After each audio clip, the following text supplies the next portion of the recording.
श्री कृष्ण भगवान ऐसे इनका साथ छोड़कर किसी और का साथ नहीं पकड़ना। भगवान के पोते हो गए, पड़पोते हो गए।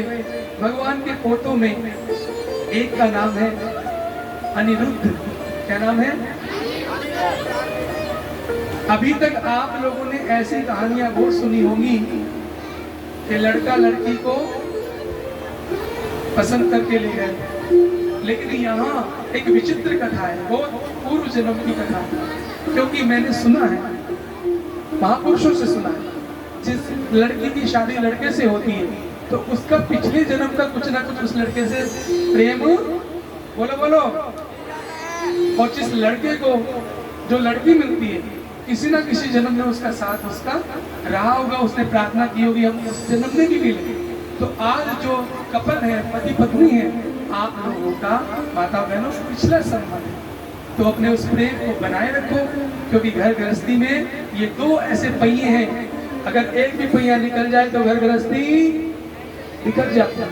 तो अपने आप संभलो, एक दूसरे का आदर करो, रेस्पेक्ट, प्रेम, दो चीजें हैं, रेस्पेक्ट एंड लव, प्रेम और आदर। ऐसा नहीं कि प्रेम तो कर रहे हो, रेस्पेक्ट करने नहीं पड़ती। बोले पति तो आया थका आ रहा और थमा दी इतनी लंबी लिस्ट। बोले आप कब आए हो? रसोई में आटा नहीं है, दाल नहीं, ये नहीं। अरे थोड़ी देर सांस लेने लो, पानी पिलाओ, ला देगा वो तुम्हारे लिए तो जी रहा है।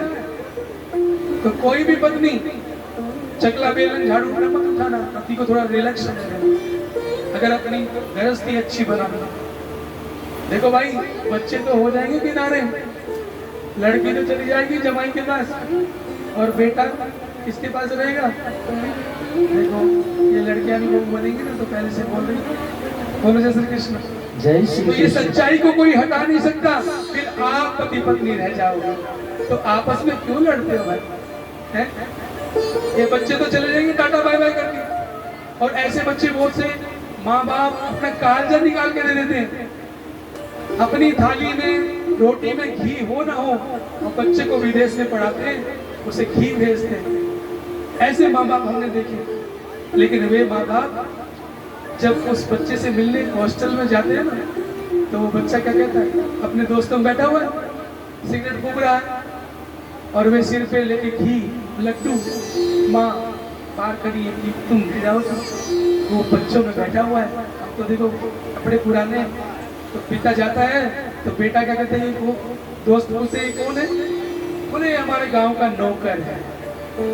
तो बताओ इस ऐसी पढ़ाई पे धिक्कार है कि नहीं धिक्कार है? जो बाप अपने पिता का आदर न कर सके, अपनी माँ को आदर न कर सके, है? अरे माँ बाप ने तुम्हें खून पसीना बहा दिया तुम्हारे ऊपर, और तुम्हारे अंदर इतना दम नहीं है कि अपने दोस्तों की सभा में गौरव से कह सको कि ये जो दास है, ये जो बच्चा है, इन माँ बाप का अंश है। इन माँ बाप ने अपना खून पसीना मुझे खड़ा किया, मुझे बड़ा किया। क्या इतना भी दम नहीं? इसलिए पढ़ाई छोड़ो, अब अपने गीता की पढ़ाई पढ़ो, जहाँ तुम इज्जत कर पाओगे अपने बड़ों। भागवत पढ़ो, सत्संग पढ़ो, मोबाइल में अपने हिंदू धर्म की अच्छी अच्छी जानकारी लीजिए। जो भी नहीं पता है इसमें वही सर्च हो जाओ, आपको उत्तर मिल जाएगा। नहीं मिले तो मुझे फोन करना, मुझे मैसेज देना, तो मैं आपके उत्तर दूंगा। बोलो राधे राधे, बोलो हरे कृष्णा हरे कृष्णा। तो भगवान के पोते की शादी कौन कौन सुनना चाहता है? फिर शादी में हमारे संजय भैया की झांकी होगी, क्योंकि शादी में ही तो नाच गाना अच्छा लगता है। अब ऐसे गंभीर प्रसंग चल रहा है, कोई नाचने लगे तो वो जरा अजब हो जाएगा। तो आइए, भगवान की शादी, भगवान के बेटे की शादी हुई, फिर पोते की शादी। एक राक्षस है बाणासुर, किसने नाम सुना है बाणासुर का? धन्यवाद है। इसकी बेटी है उषा। क्या नाम है? बेटियों ध्यान से सुनना। उषा भगवान शिव पार्वती की भक्त है। अगर किसी लड़की को विवाह की उम्र हो गई है और अपने लिए सौभाग्य चाहिए, तो वो आज और अभी से ही शिव पार्वती की भक्ति में लग जाए, व्रत रखे, माता पार्वती को पूजन करे, तो देखो उसका सौभाग्य ऐसा मिलेगा जो ना शराबी होगा, न कबाबी होगा, न जुआरी होगा, वो उसका केयर करने वाला है। उसे इज्जत देने वाले हो। तो उषा ने माता भगवती को प्रसन्न किया और माता भगवती ने उसको साक्षात दर्शन दिया। बोले बेटी तेरी भक्ति से मैं प्रसन्न हूँ, मांग ले क्या मांगती। तो उसने और कुछ नहीं मांगा।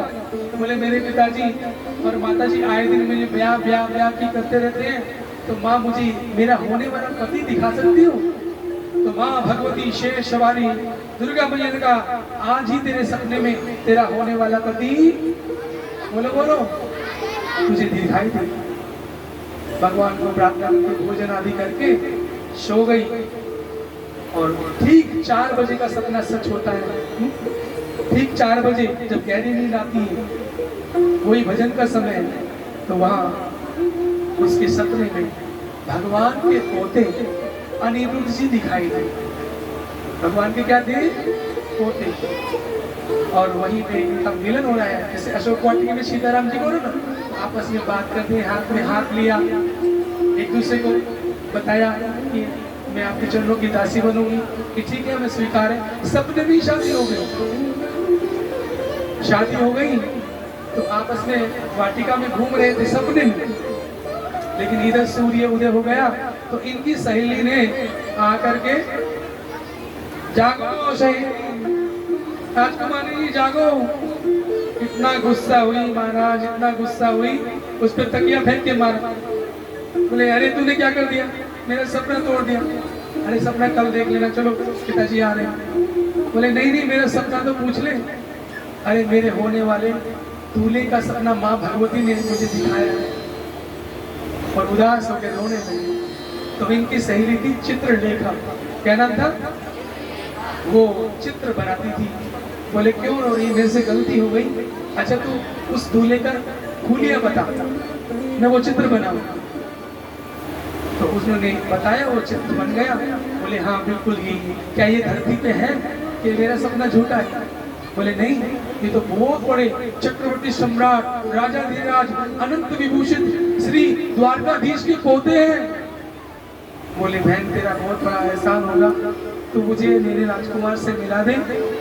तो वो माया तो जानती ही थी, आकाश में उड़ गई, द्वारका में भगवान के पोते के कक्ष में पहुंची और अपनी योग माया से पोते साहब को उठा लिया पलंग सहित। बोलो राधे राधे।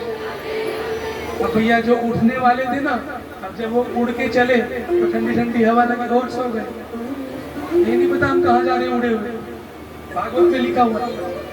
और उनकी सहेली चित्रलेखा ने उषा के महल में राजकुमार को डाला।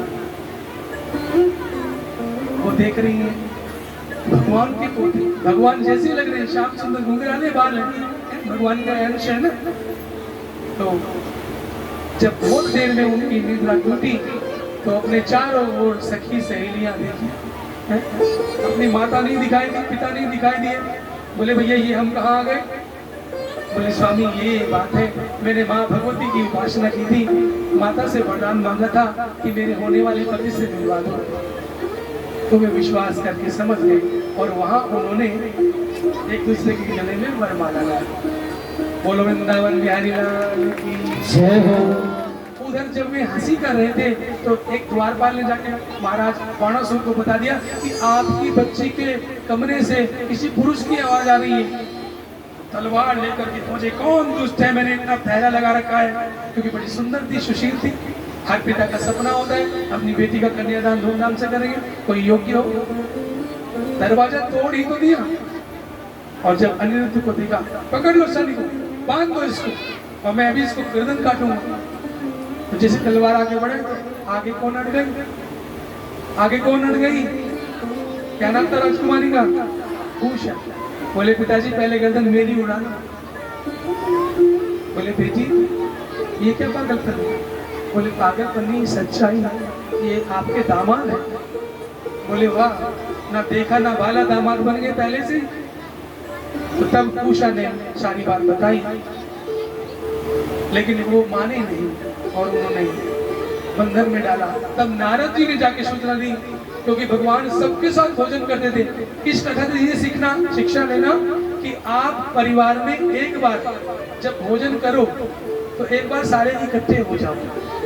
जिस परिवार में सारे इकट्ठे होकर भोजन करते हैं ना, वहाँ एकता रहती है। तो कोशिश करना